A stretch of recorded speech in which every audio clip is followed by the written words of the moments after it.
Recently, I was running errands downtown and arrived early for an appointment near Lakeview Cemetery. To pass the time, I wandered in.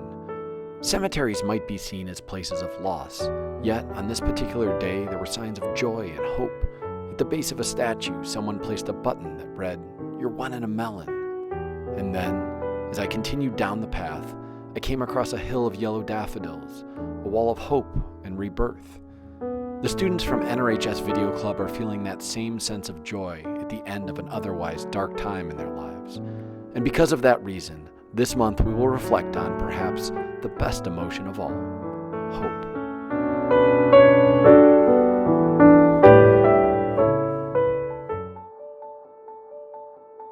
Hello, so for this video it's about hope, and honestly it can be hard to find hope sometimes, but I am hoping that these clips will help you with that and see that hope doesn't just come through happiness. So it took me a while to learn this, but I learned that hope, like I said before, it doesn't just come solely through the good times and when you're happy, because like now nobody would think like, oh, this is hopeful, like the sky is not very blue, it's not sunny, there's a lot of clouds, it rained earlier,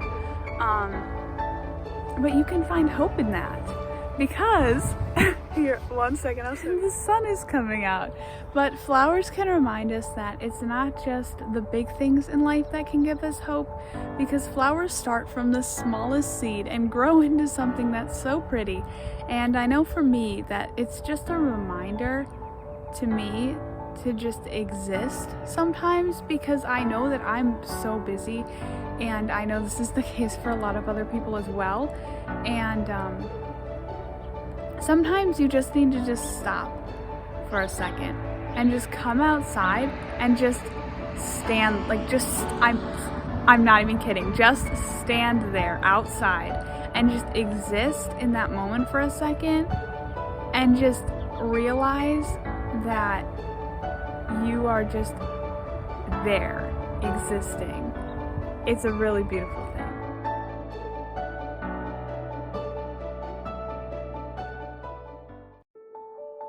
Everyone, so I always choose to record videos when it is gloomy outside. I don't know why, but I wanted to make this video to show you the tree in my yard because it is so pretty.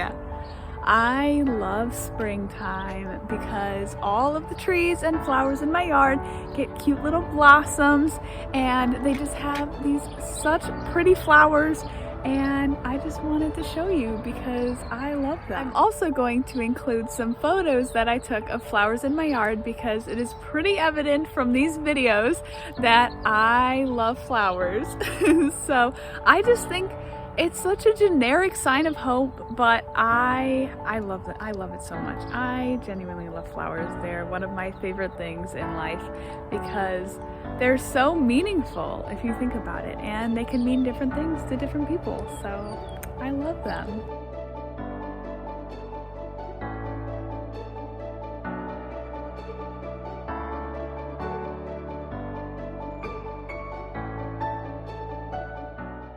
Hello, so I am back with another sign of hope, and today is Sunday, April 18th, and I got my second COVID shot, so I am fully vaccinated, and my cat is in the background.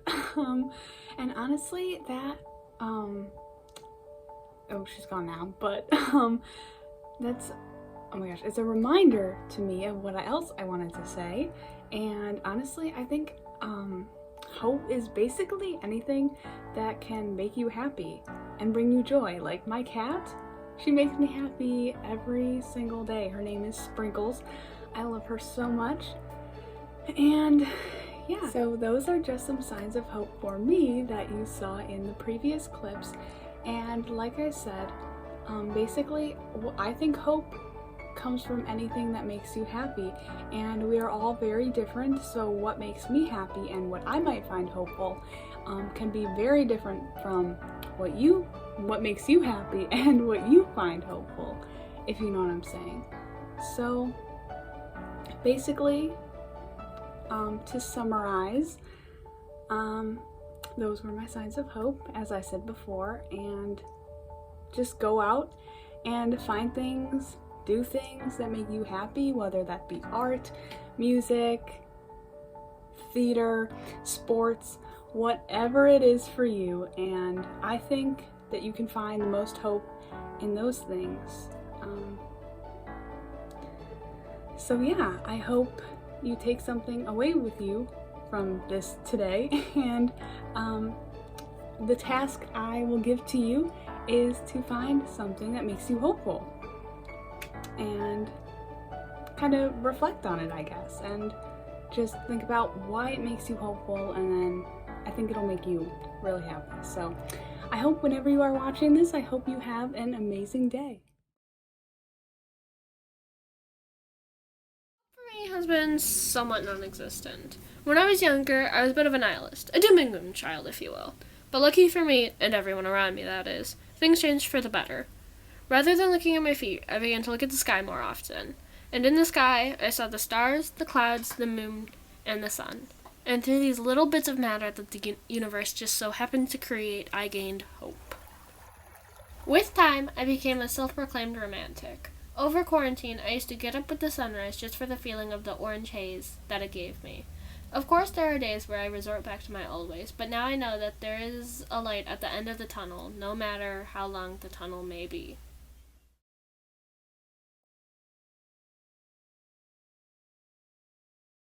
OMG, hey Shotty. Hey, Shotty. Hey Shotty Bays. Go away. I bet you wish that you ain't played me now. Played me now.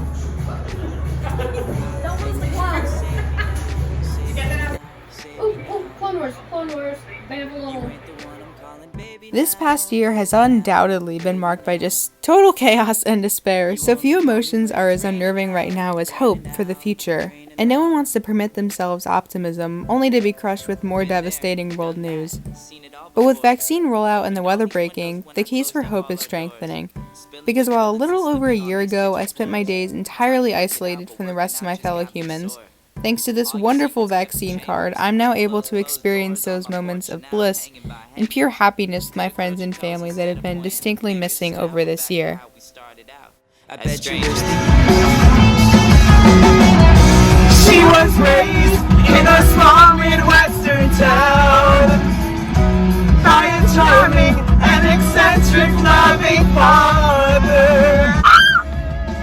Once barely taking a breath. When I look ahead to the future, I'm no longer filled with a sense of unease, but rather a sense of optimism and knowing that our community is continuing to look so different each day. And that's not to say we shouldn't remain concerned and vigilant about current world events, but there's balance to be found in staying aware of the current state of the world, while also recognizing the really incredible and amazing moments in your day-to-day life. And as cliche as the saying is, there's a light at the end of the tunnel. In other words, hope for a new world is beginning to materialize, and reopening of schools and increased socialization is definitive proof for my case for hope. And I guarantee that if you think about how you celebrated holidays last year compared to this year, there's a notable difference. baby now, baby now.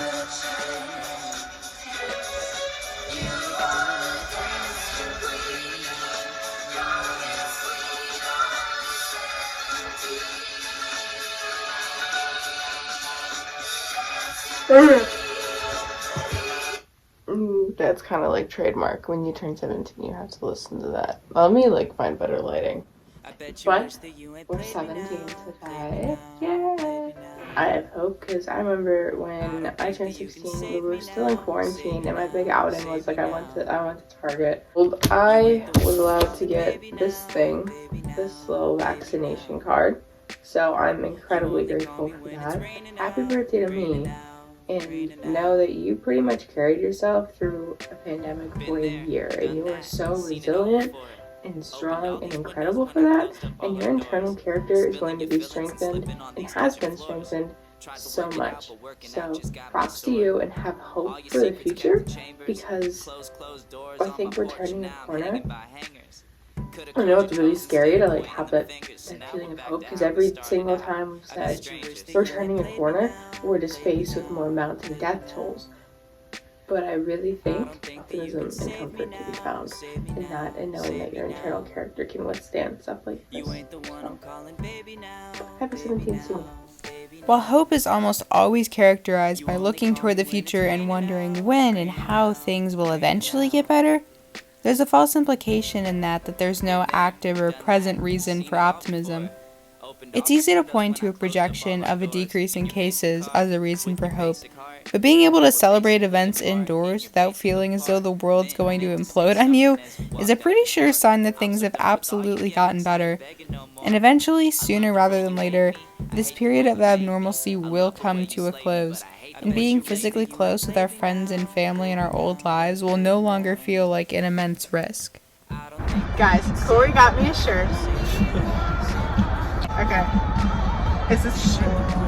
Look at that. It's backwards, just so you know. What if you backwards on the video? Probably. Water and don't be racist. It's not that difficult. Hope doesn't have to be this wild and unimaginable thing. Sometimes it's simply going to the solstice steps with your best friends and getting strawberry milkshakes or watching Star Wars and eating pizza. And other times it's bigger hope for living out your future dreams or even changing the world. The little things in life. So my Crocs package just came. So excited. This is my third or fourth pair. I don't know. Oh my god, look at these. These are so pretty. Oh, I'm in love with these. No. I have an American University sweatshirt on its way because, like, American University, I'm applying at UD next year. And speaking of which, that gives me hope because I care very much about changing the world, and a lot of times that can give me a lot of stress. I don't know how I'm going to go about doing that, but I've always kind of envisioned my path at American University. And so just like thinking about American and knowing that next year I'm applying ED and hopefully I'll be there soon, it kind of gives me hope, and knowing that like I want to change the world through words, and like that's cool. But I've always like envisioned like changing the world through words at American U. So that's something that absolutely gives me optimism and hope. And you know what also brings me immense joy in the future? These, I think this is switched, but look at these! These are so pretty! Whatever your reason for hope may be, I know there's optimism for the future, both big and small. With your basic heart, and we were basically apart in your basic